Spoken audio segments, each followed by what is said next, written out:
Testing. One, two, three.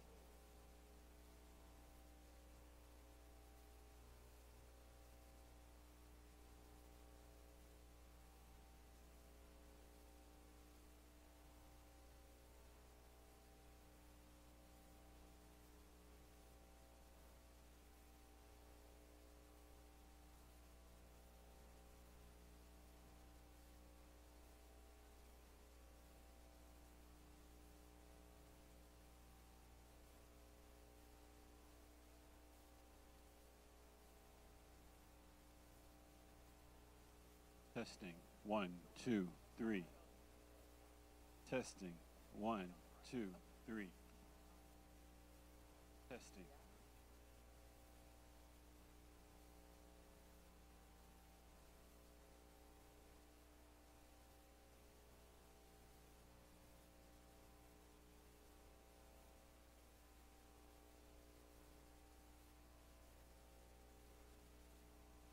Individual remarks as well. Mental health, just very brief.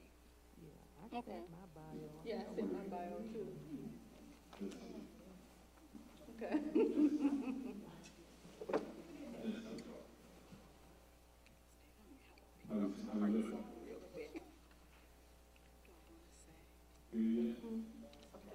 That's what I'm saying. The bio is. Yeah, okay, introduce yourself.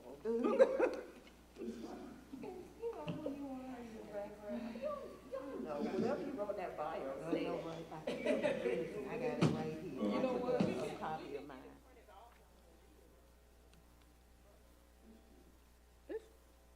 Whichever you all would like to do. Okay, Yeah, okay. okay. No, no. My printer start acting up, so this was this. That was my. See, I was in prevention. I know because you used to send. There was a gentleman that was working with you, white guy, that was working with you. Keith there. Cartwright. Yes, yes. Has he been down there? We would always see. I no longer work. I'm at DBHDS now. Are you? Yes.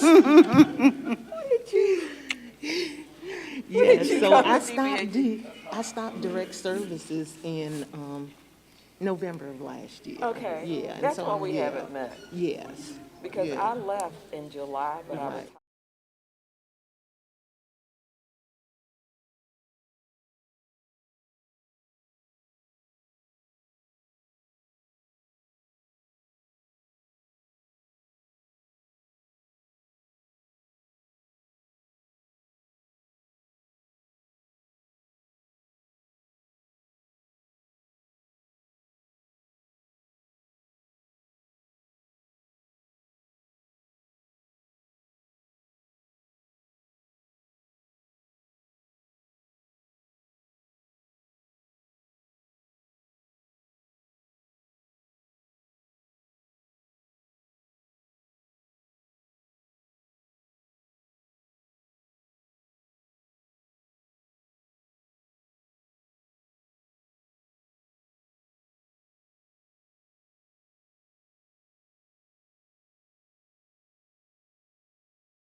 Testing.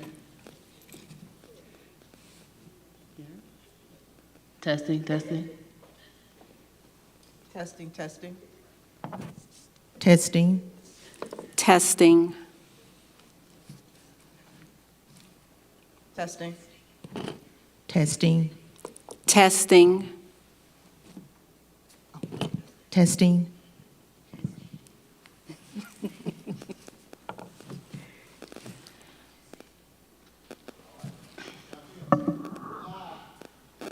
Good evening. I want to thank everybody for coming out today, coming to our Jesus in Therapy Ending the Stigma Mental Health Awareness panel, hosted by the YAMS, and we're just happy everybody's here. We're trying to get the information about mental health because this month is Mental Health Awareness Month, giving people the opportunity to learn some information, ask questions, and whatever it is they need to know about mental health.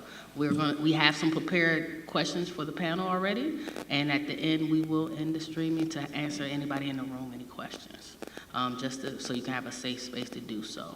And now I'm going to turn it over to our host for today, Ms. Gail Taylor. Thank you so much, Epiphany. And for those in our virtual audience who don't know, YAM stands for our Young Adult Ministry. And for those who think our young adults and our young people are ministers of the future, no, they are they are leaders of today. They had the insight to hold this mental health awareness panel. So really proud of them for putting this topic on blast, because once again, mental health and mental illness is something that we need to reduce the stigma around. And the reason is, just to give you some data, I'm a retired state leader. We always have data, and this is just a little bit of data to give you an idea in terms of the prevalence of mental illness. 1 in 5 U.S. adults experience mental illness each year. In Virginia, 1,115,000 adults have a mental health condition. More than half of the Americans report that COVID-19 has had negative impact on their mental health. In February 2020, 36.9% of adults in Virginia reported symptoms of anxiety or depression. Additionally, 1 in 6 U.S. youth aged 6 to 17 experience a mental health disorder each year. 97,000 Virginians ages 12 to 17 have depression. So, for you as an individual, for your family, for your coworkers, for your community members, for your church members, you are not alone, which is why we're having this esteemed panel that will provide us with more information and resources to give us a better understanding and what mental health is and how we can address it. So, with that said, our panelists will introduce themselves individually, then they're going to give a brief summary in terms of what they're seeing or their overview, and then after we go through the panel, we will have some prepared questions that I'll ask, but please start writing down your own questions because there will be an opportunity for question and answer, okay? With that said, we're going to start with Reverend Dr. Gabriella Caldwell-Miller. Then we will go to Shirlene Eady, and then Dr. Valencia Smallwood, in that order for their introduction and opening remarks. So, Dr. Gabby, as we all know you. Good evening. Again, I am Gabriella Caldwell-Miller, and I'm so grateful to be here. I am, first of all, the proud mom of 2 adult daughters, proud wife of 1 husband. I think that informs my choice and my passion around mental wellness. I am the clinical director of and preventionist at Hanover County Community Services Board, where I oversee emergency services, all the clinical programs, all the prevention programs. And I believe that access to mental health care is an aspect of social justice, especially for underinsured and uninsured. And so I pursue this career with a spirit of social justice and a passion to remove stigma for the body of Christ, taking care of their mental health, and seeing it as their right to pursue wholeness, to challenge the ideas of what suffering has to look like in our world. And I just want to be a resource and a partner to help create healthy communities. My name is Charlene Edie, and I'm a LPC licensed professional counselor. I've had the esteemed pleasure of working for both of these ladies, so I'm sitting in good company. I have over 20 years of working with the mental health community. My last assignment was at District 19 in the women's division. So now I no longer do direct care, although I am a resource in that I do give resources still to the community and people at large. So I'm now working with providers, substance use providers, in an attempt to also regulate that. And my thing about the stigma of mental health is that the more we normalize it, getting mental health treatment, the better we will be. Just like we normalize physical health, we need to normalize mental health. Good evening, and I'm so happy to be here amongst you. Thanks for the invitation to sit on this panel. My name is Dr. Valencia Smallwood. I am the co-owner and clinical director of Destiny Services in Petersburg. We provide a wide array of services. I am also a licensed professional counselor and a licensed substance abuse treatment practitioner. I have worked in this field for over 25 years, starting out in the criminal justice system in the prisons. I have worked with the drug courts, the mental health courts, the local jails and prisons with judges, Commonwealth's attorneys, lieutenants, sergeants, and captains to try to increase the success of those involved. My passion is with education and training. It is also with the preservation of the family unit. And I believe that with proper supports and with adequate treatment, I do believe people can and do recover. So with that, let's warmly welcome our panelists. And as you can already tell, we are about to be privy to a lot of experience and information. So with that said, let's level set. And the format will be, even though I might direct the first question to a particular panelist, the other panelists are welcome to just jump in and be a part of the conversation, okay? First question, what is mental health and what is mental illness? So let's start with Dr. Gabby, and once again, as you want to add or, compliment what she may say, please do. So Dr. Gabby. So I'm going to say a few words, and then I'll let you all build on top of it? Yes. Okay. So mental health is something that we all have, just like our physical health.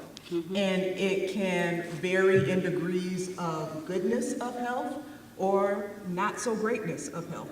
So for example, in our physical health, we may be generally healthy, but then we get a cold, or we might get the flu. With our mental health, there may be episodes of 2 or 3 weeks of deep sadness or deep anxiety, but you don't necessarily have a disorder. Likewise, with physical health, you might have diabetes, you might have hypertension, or some other ailment like that. On the mental illness side or mental health disorder, you might have depressive disorder, or you might have bipolar disorder, something that you live with and you manage. So there's varying degrees, but we all have mental health. Right. And also when we look at mental health, because we all do, as Dr. Gabby said, have mental health, and it's about our wellness. Mental health can turn into mental illness if we do not address unresolved issues, trauma, past trauma, childhood trauma, adulthood trauma, and it begins to affect our activities of daily living. Yeah. And just to add to that, you can look at mental health as a state of mind. You know, everyone has that. But when you get to the point where, as Ms. Edie mentioned, it starts affecting, you know, the core areas of your life, that's when it can actually transition into a mental illness. But even with, when someone's diagnosed with a mental illness, it's treatable. It can be treated, and people can live a successful life, you know, with a mental illness. And as you've already alluded to, we oftentimes we easily talk about physical health, but not as much about mental health. So how does society view mental and physical health differently? And do you think the two should be addressed in the same manner? Well, I'm going to start with the last question. Yes, I do think they should, because physical and mental health correlates, right? So if I'm not feeling well mentally, then if I have not had that wellness check, see, we are always taught to get yearly physical exams. Right. When was the last time you heard someone say, go get your mental health checked? Right. Go get your wellness checked. So physical is what we see. Mental sometimes is the unseen, the unspoken. So by being unspoken, we take less of, it's seen as less of a concern or issue as the physical health. So for decades, and that's been going on for decades. So yeah, I think that if I'm not feeling well, it's going to affect my mental health. If I'm not feeling well mentally, it's going to affect my physical health in the long run if I don't take care of both of them simultaneously. Right. And I'd like to add to that, you know, when we look at mental health and your medical health, you know, as Ms. Edie mentioned, they go hand in hand. You can have someone who experiences, just say they get diagnosed with depression, that can affect their mental health. People who get diagnosed with cancer, that can lead to depression. You know, so it goes hand in hand. The other side of that is this. When you have someone who has hypertension, you're checking it. Did you take your hypertension? Did you take your high blood pressure medication? You're always checking in. But do you ask someone if they've taken their depression medicine or their anxiety medication? You know, because it's like we sometimes shy away from that because it's taboo, especially in the Black community. We don't talk about depression. We don't talk about anxiety. We don't talk about going to a therapist. What you gonna go tell those people your business for? Don't tell them what's going on in this house. But the thing about it is they say in recovery, you're only as sick as your secrets. Yes. And the thing about it is when you don't deal with the underlying issues, it comes out one way or the other. Physical or mental. Yeah. And one thing that we know, just on a most basic level, about the connection between mental and physical health, for example, with diabetes, commonly co-occurs with depression. Yeah. Or vice versa, depression commonly co-occurs with diabetes, and some of that is just chemical reactions in your body. It is not necessarily because you have an expressed feeling of sadness because you were diagnosed with diabetes. There are chemical changes in your body that impact the receptors in your brain that make you more susceptible or less susceptible to absorb the chemicals that make you feel happy. Yes. It's just the science of it. And so treating them together is critical because there are other ailments like that. For example, hyperthyroidism. Right. It mimics anxiety. If your thyroid is does. underfunctioning, you can feel depressed, you feel lethargic, you feel sad, your brain feels cloudy. All of that can either be misdiagnosed as a mental illness, or Yes. it can be undiagnosed, co-occurring physical and mental. And so it's critically important to treat those, to look at those things together. If I could add one more thing. You made me think about, there's this book, and I cannot remember the author, but I think it says when psychological symptoms mask medical disorders. And what happens is you'll have this underlying medical issue going on. You'll go and they'll say, oh, you have anxiety, or you have depression, or you have this, or you have that. But it's a medical issue that's going on. And if you resolve that medical issue, the psychological symptoms fall off. And that's why as clinicians, one of the first things we ask at assessment, when's the last time you had an annual exam? You know, do you have a PCP? You know, we recommend you going to see your PCP, or what medical issues do you have? Because that helps us to make a proper diagnosis. So, you know, that's important. And Ms. Edie, you mentioned a wellness check as it relates to mental health.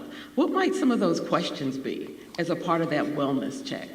Well, when Wellness, when you think about your wellness, it's that self-examination. How am I feeling internally? Am I able to process through the life issues? And now, I don't know if you all have noticed, I've noticed with my primary care, that's a part of it now. Yeah. They ask about have you been feeling down, sad, or depressed? So sometimes just asking yourself those self-assessment questions. How am I doing to check in with yourself? If nobody else will check in with you, sometimes you have to do your self-checks. How am I feeling today? Physically, mentally, and emotionally. So we get ahead of what may be to come. Okay, thank you. What is a stigma you often find that people have about mental health? So, who would like to start with that one? I'll start with that.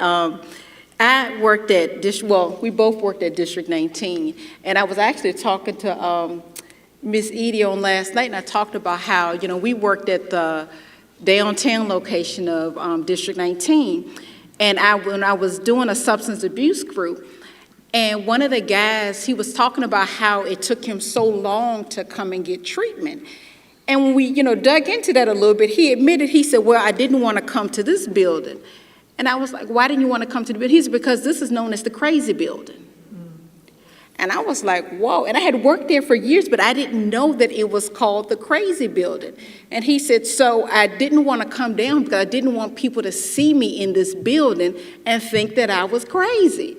And so I said, okay. And so that right there, the stigma of coming to that location, that, if you're seen going in or coming out, that label gets placed on you. The other example I want to give is I currently work with a young man who's in his late 20s. And he has a, serious mental illness, not just depression, but a serious mental illness. And his struggle has been that he's young, and that he doesn't want to take medication. But what's difficult, I think what made it even more difficult for him was he comes from a very affluent family. He went off to college, to an HBCU, on an athletic scholarship, was doing well. And then leading into his junior year, he started experiencing psychiatric symptoms. He had a psychotic episode. And that's what led to him actually entering into services. For him, he's sitting there like, I should be enjoying myself. And actually, he lived after he had the psychotic break. He went to the hospital for a while. His family managed to help to manage his mental health. And he actually had his own house. He had his own car. He was working, doing well. Then he ended up not taking his medication because he felt like, I don't need my medication. And then at that point, it was a slippery slope, and at that point, he just decompensated to the point where he had to go to an assisted living facility. And in the assisted living facility, he's the only one in his 20s. And I think the next person close to his age is like in their 40s or 50s. And so he's like, why am I sitting here with these people? Something's wrong with them, not me. So for him, it's very difficult for him to accept that he has a mental illness. And he continues to entertain the idea of stopping his medication. And so, that stick for him is kind of like they have the problem. I don't. I've had a house. I've had a car. I was an athlete. I went to an HBCU. I have this affluent family. He just went to Africa last year with his family. I mean, he's going on trips, and so it further separates him from the rest of the clients in the ALF because of, where he's been. I think some of the stigma-laden thoughts that I've heard is Black folk don't have time to have mental illness because we're out here trying to survive.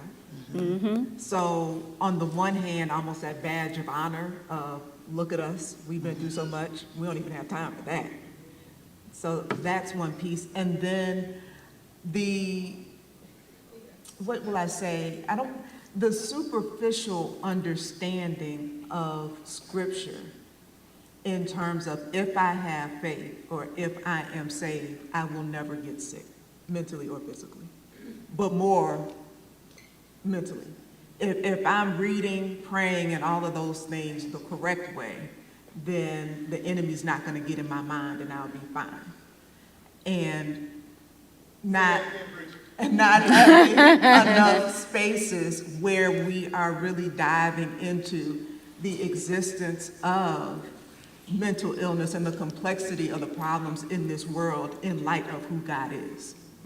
And really just kind of tearing you with that idea, what does it mean to love a good God and still be, have mental illness?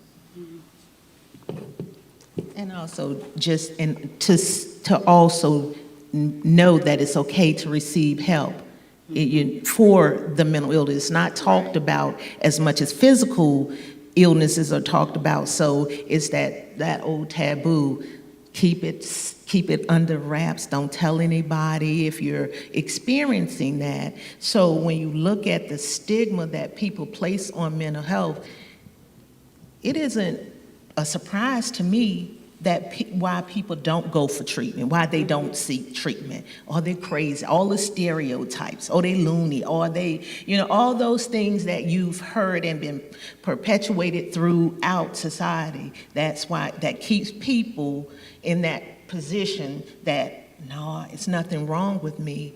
And then they're right. Really isn't anything, because sometimes it's a chemical imbalance. So we have to look at all of those aspects. Mm-hmm. And we started going down this path, but Reverend Dr. Gabby, let's start with you. Why is addressing mental health important in church? I think it's important in church, one, because we are a community, and when we join a church, that's us choosing to do life together. And this is a part of life, and often we call ourselves a church family. And so what a beautiful way to kind of have a dress rehearsal for heaven than to be that type of family for one another here where we can talk openly. I think it's important to do things like this where we can really talk about the truth of the world that we live in. The nature of the world is that there are complexities and there are problems and there are challenges, excuse me, and Scripture even says, in this world there will be trouble. And really talk with one another and encourage one another and remind one another that God never said there wouldn't be, but God said God would be with us in trouble. And what does it feel like for God to be with us in trouble? It doesn't always mean that recovery is going to come easy. Right. And just be able to encourage one another in that, but then also share with one another, you know what, I went down to D19 and did my intake. Mm-hmm. Or sis, okay, this is the 6th week in a row you've been here talking about your child beating you up because they were in a rage. When are you gonna go talk to somebody? Right. Can I go with you? Let's schedule an appointment together. So normalizing and doing life together around the tough stuff. Mm-hmm. Okay, thank you. Anybody else want to add? Well, I'm sorry. Go ahead. What I was going to say is I think it's important to let people know it's okay not to be okay. That when someone asks you, how are you doing? You don't have to, I'm blessed and highly favored. Like, today I'm having a bad day. At work, today at work I got cussed out, or I got written up at work, or clients didn't show up, or, it's okay to say, you know what, I'm not having the best day. I am not okay. This morning, I didn't feel like getting out of bed, but you know what? Bless God, I did. But it didn't come easy to me. It's okay to say, I'm having a headache, or it's okay to say, you know what? The doctor gave me a diagnosis this morning. You know what? I'm a little concerned. It's okay. You should be concerned. That's healthy fear. But you can pray through that fear. So I think it's important that, we understand that just because you go to church does not mean everything's going to be okay. Everything is not going to be okay. But we have a Heavenly Father whom we can pray to, that we can have confidence in, because we know He does all things well, but at the same time, sometimes it's hard. Being that He gives different people different gifts. So you know, that's one of the things that we need to understand too, that mental health has been that unspoken thing in the church, you know. And certainly pray about it, certainly go to God about it, but also that God have put people in professions Yes. that are equipped to give you strategies and tools to Right. work through whatever you're going through. It used to be that it was a taboo, you know, all those words, cray cray, mentally, that kept us bound behind the veil, the secrecy of mental health. And the next question is somewhat of a follow-up to that. What are some ways church leadership can foster mental health in the church and in the community? We're blessed with Pastor Hodge incorporating mental health in his sermons on many occasions, and once again working to reduce the stigma. Are there any other strategies that church leadership can do as it relates to mental health? I want to come out the gate with a big one. And I've learned this just even through my career. One thing that leaders can do is acknowledge that they go to therapy. Yeah. Or to experience Wow. getting mental health care, getting that wellness check, checking in with a therapist or a coach, just because it's easy to believe everything in your own mind. And the people who love us don't always have 100% carte blanche to tell us the truth about ourselves.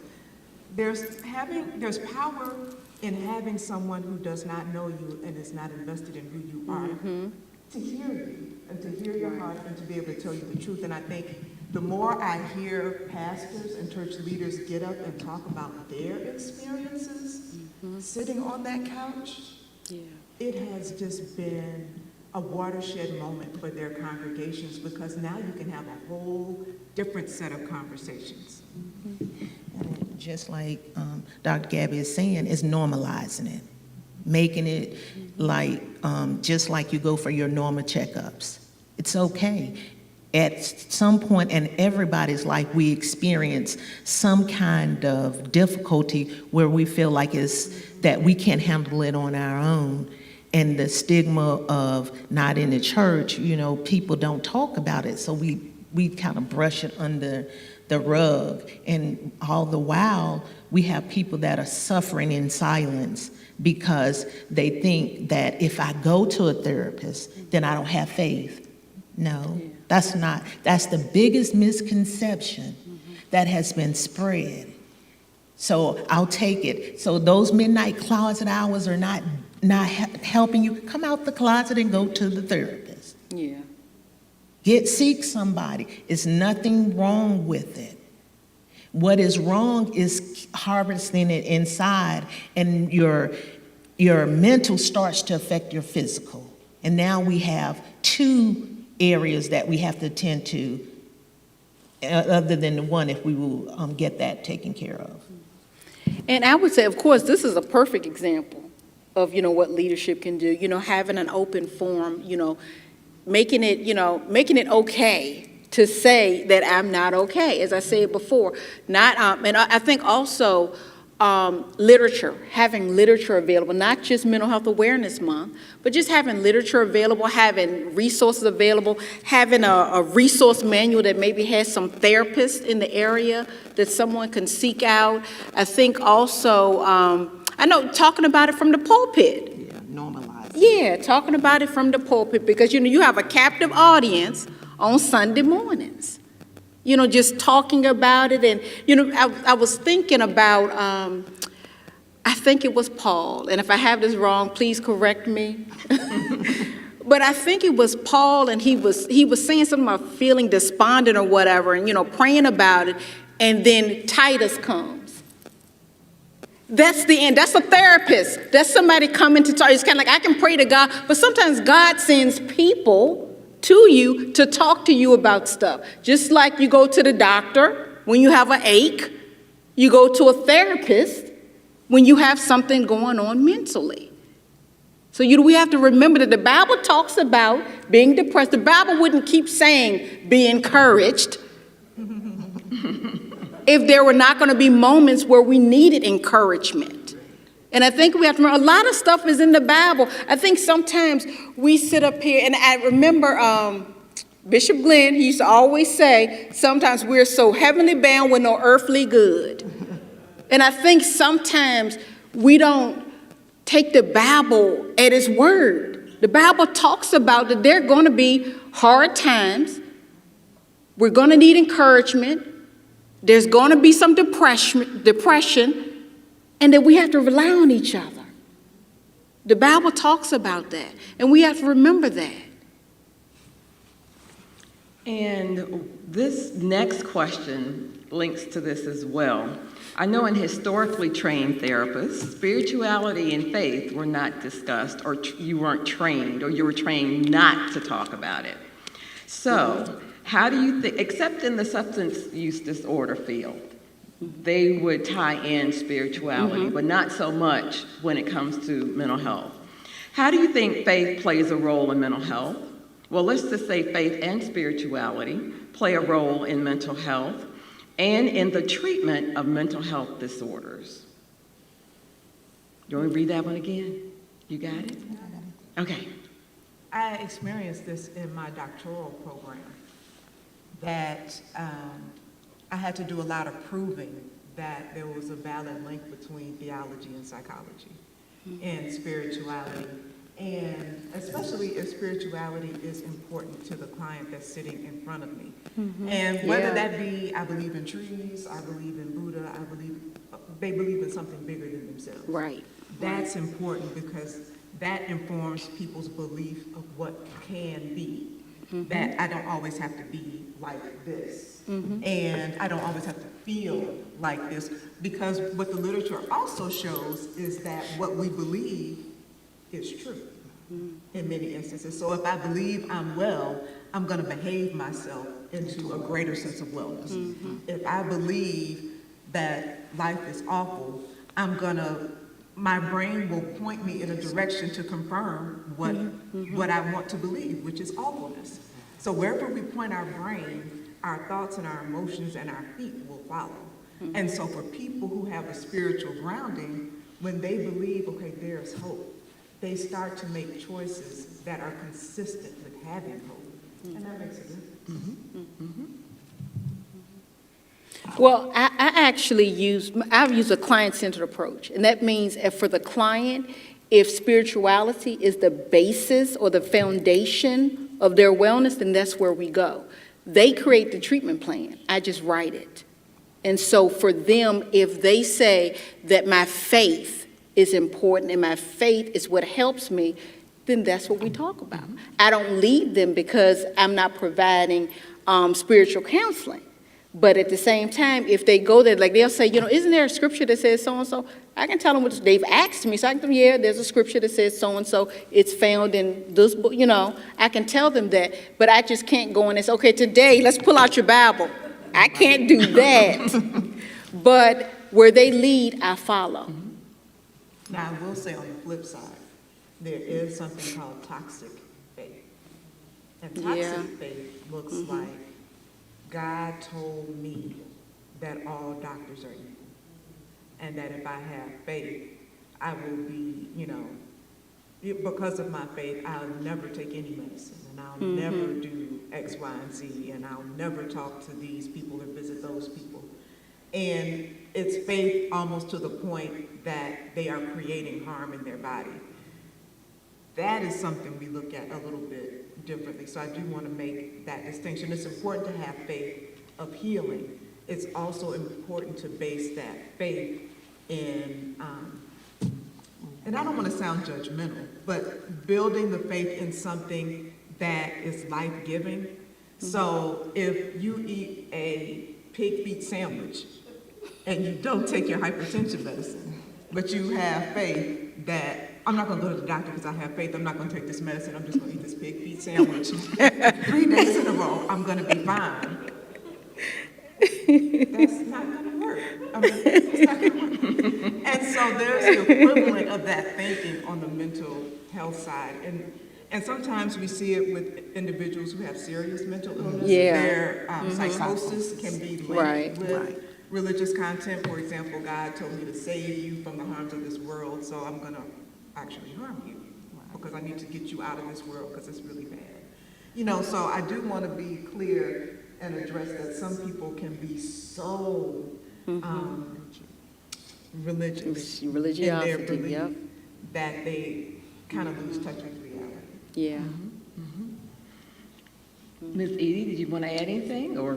They got it. I know it's hard to follow that Pigby example. That Pigby example. I know way back then. We know that we've heard a lot on the news and in the media about the impact of COVID on mental health, as if there were no issues before. We know that COVID has exacerbated it. So, what is the impact of mental health issues in our community? Have you seen changes in these issues over time? So, Ms. Edie, want to start with you? Well, I don't think that. Your microphone. Forget I don't have one like they do. Well, I really don't think that COVID in itself, it kind of delayed some of the processes because at some levels treatment stopped. You know, they weren't able to get into treatment like they were pre-COVID. So what I think with that is, if thought fell right out of my head. I know, right? All right. So, Wusa, when we think about that, the mental health issue has always been there. It's there, it was there during COVID, but because we weren't able to get some of the resources that they needed, their symptoms seems to have been exacerbated by the lack of treatment during that in-person treatment. So we saw some of the fallback from that in our agencies because you all never stopped, but we did at District 19. We stopped seeing inpatient. And so that in itself made mental health, the people that were experiencing mental health crisis, a bigger issue than before COVID. That answers the question. And I would just say too, you know, with COVID, I think what you found was people forced to be together in, you know, close quarters. You know, you had, you know, parents who were working from home or out of work, which increased stress. For some, it created some financial issues. For some, it's kind of like, well, I didn't used to spend as much time with you. So now there's more conflict. And now all the kids are there, both parents are there, and it's a small place, and it's like, can you go somewhere? No, I can't leave. We're on lockdown. You know, so I think what it was is that people were forced to deal with not only themselves, but the people around them, and they didn't have an outlet because they couldn't go anywhere. And then with kids, they had the pressure of, I'm online, trying to do work, and I got ADHD, what? I got to sit in front of this computer? Then the parents said, why didn't you get your work done? And, you know, so it was like a lot of pressure coming from every direction. And I know on one of the things that, you know, one of the reports I read, it talked about domestic violence increasing, you know, during this time. And of course, we know, you know, some things that contribute to domestic violence is financial stress, you know, untreated illness. So, you know, there's a lot of stuff that was going on with COVID. And then you look at kids who, now they're like kind of like a little delayed academically because they missed, you know, that they missed that part of the process, and now they're back in school. Then there's more pressure because, you know, the SOLs, you still have the standards of learning. So it was so much going on. It's like COVID paused. It's like it paused some progress, but it didn't pause the problems. So there, you know, there was a lot, you know, going on, and we're still, you know, experiencing some of the fallout from COVID. So. Yeah, I think also that, like Valencia was saying, they couldn't come, you know, and so you're trying to get this population online. So, and it just depends on the severity of their mental health. And getting online for treatment just wasn't cutting it. So those that were making progress prior to COVID started to regress. And so now we had to pick back up, not necessarily from where we stopped, Right. but we had to go back and do some retraining, integrating them back into services so that their mental health could be stabilized. And I think another thing is, we talked a lot about they being kids and people at home, but bringing it to this room. Maybe I'm the only one in here, but during COVID, I spent a lot of time thinking, what is all of this about? I go to church every Sunday. I grew up believing all of this, and now we're in a pandemic and people are just dying. God, you got to explain something to me because I don't understand what is happening. So for me, it was a very existential time of all the things that seem to matter about our social customs and the way we interact. At some point, it just felt silly in terms of the legal aspects. Sometimes we take on religion, like you better wear pantyhose in church. Or don't wear pants. So, all of that stuff. And just started thinking, what difference does all of this make? And then we can't separate COVID from the social justice uprising. So you have Black folks sitting at home wondering, do I live in a country that cares about me? Am I gonna die? So that's anxiety. People are dying, that's grief. Kids are losing parents. Now there are little people who don't know how to talk about grief. Right. And now everyone's like, get back to normal, but we're forever changed. And so for people who never experienced mental health challenges before, I think now those folks are starting to feel more comfortable saying, you know what, it makes sense that I'm a little fuzzy on what is important. Or that goal that was so important before COVID, I get a promotion, or that I drive this car, or get into this college. That stuff feels a lot less important now. And I need to go somewhere and talk about what does that mean. And just taking my moderator's hat off a second, just some of the things that we started to see prior to COVID was an escalation in suicide amongst African Americans, an escalation in suicide amongst young girls, an escalation in that feeling of isolation from children in their families, not feeling a part of their own family, not feeling connected to their own family. So, yeah, a lot of these things happened prior to COVID, but they just increased during COVID. So there's a lot of work to do, but there's hope. What might prompt someone to seek help for themselves or someone else, and how do they go about getting that help? One of the things I think the church really started it, that it's okay if you're not okay. It's okay if you're not feeling okay. Because the quicker you get your services, the better off you will be, instead of letting it linger and become something that takes more than. So encourage counseling and encourage mental health treatment. There's nothing wrong with it. It used to be that if you sought mental health treatment, then you didn't have faith, or you didn't believe, your faith wasn't strong enough. But all of these professions are put out here for a reason. These are gifts, all right? So I think that making it okay, it's okay.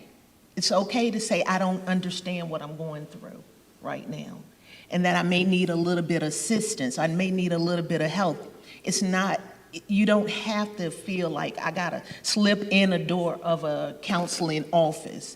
It's okay.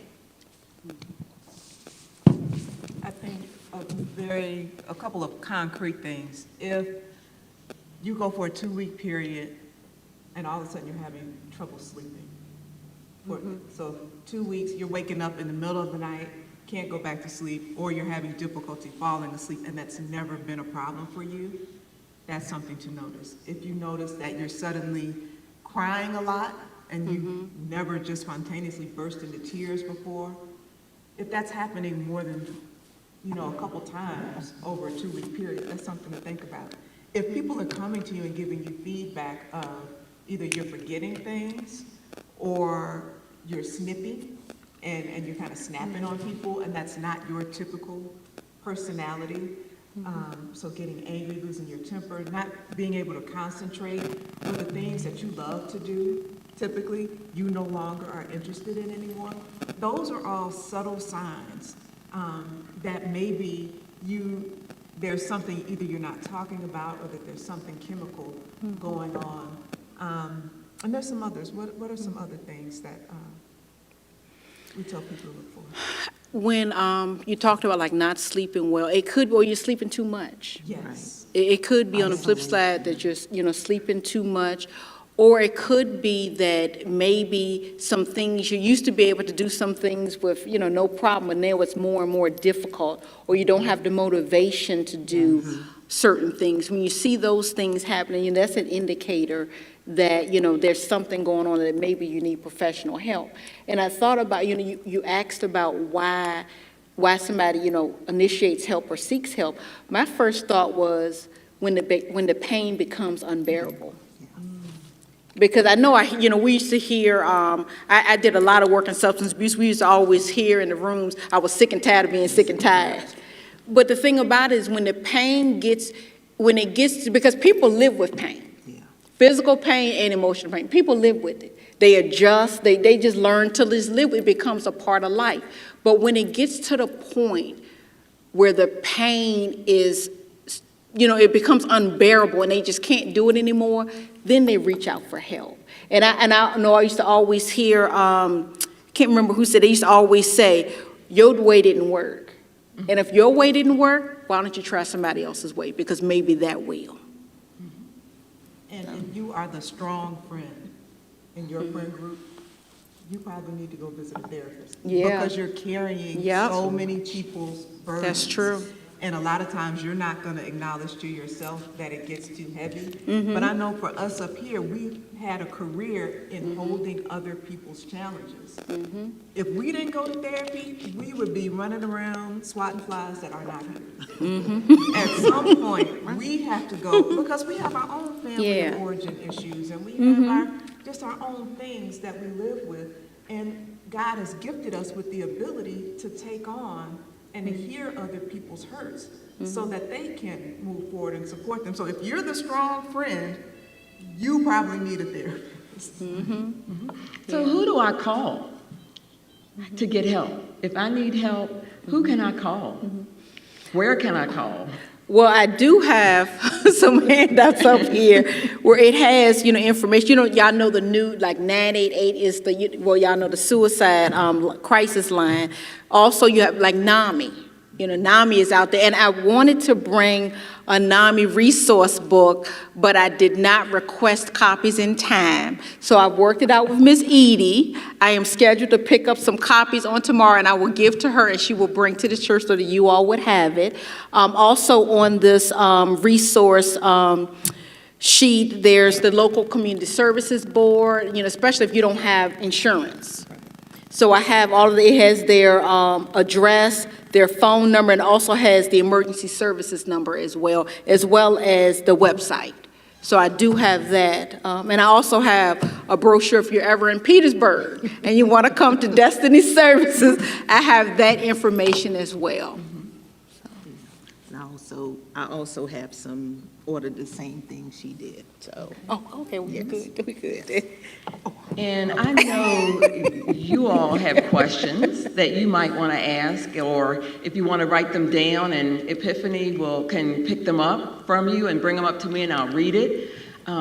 Pastor Hodge is at the mic if you're comfortable coming to the mic. And so while you're formulating that question and come to the mic, I'll ask one additional question.